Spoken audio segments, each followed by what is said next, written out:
നമസ്കാരം. VCV ന്യൂസിലേക്ക് സ്വാഗതം. ഞാൻ വേണുഗോപാൽ. ആദ്യം പ്രധാന വാർത്തകൾ. തൃശൂർ രാമവർമ്മപുരം സർക്കാർ ചിൽഡ്രൻസ് ഹോമിൽ 17-കാരൻ കൊല്ലപ്പെട്ടു. 15 വയസ്സുകാരൻ 17-കാരനെ ചുറ്റിക കൊണ്ട് തലക്കടിച്ച് കൊലപ്പെടുത്തുകയായിരുന്നു. ഇരിങ്ങാലക്കുട സ്വദേശി അങ്കിത്താണ് മരിച്ചത്. വ്യാഴാഴ്ച രാവിലെ 7 മണിയോടെയാണ് സംഭവം നടന്നത്. ഷൊർണൂർ വാടാനാംകുറിശ്ശിയിൽ സ്വകാര്യ ബസും ബൈക്കും കൂട്ടിയിടിച്ചുണ്ടായ അപകടത്തിൽ യുവാവിന് ദാരുണാന്ത്യം. ബൈക്ക് യാത്രക്കാരനായ പൊയിലൂർ സ്വദേശി 21 വയസ്സുള്ള അമീനാണ് മരിച്ചത്.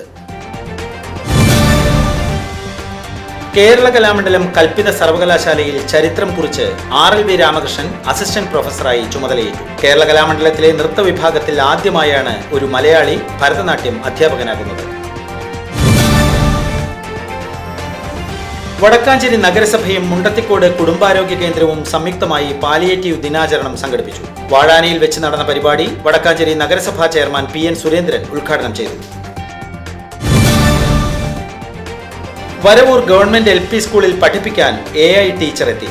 ആർട്ടിഫിഷ്യൽ ഇന്റലിജൻസിന്റെ സാധ്യതകൾ പൊതുവിദ്യാഭ്യാസ മേഖലയിൽ ഫലപ്രദമായി പ്രയോജനപ്പെടുത്തി കുട്ടികളുടെ വിദ്യാഭ്യാസം കൂടുതൽ മെച്ചപ്പെടുത്തുകയാണ് പദ്ധതിയുടെ ഉദ്ദേശം.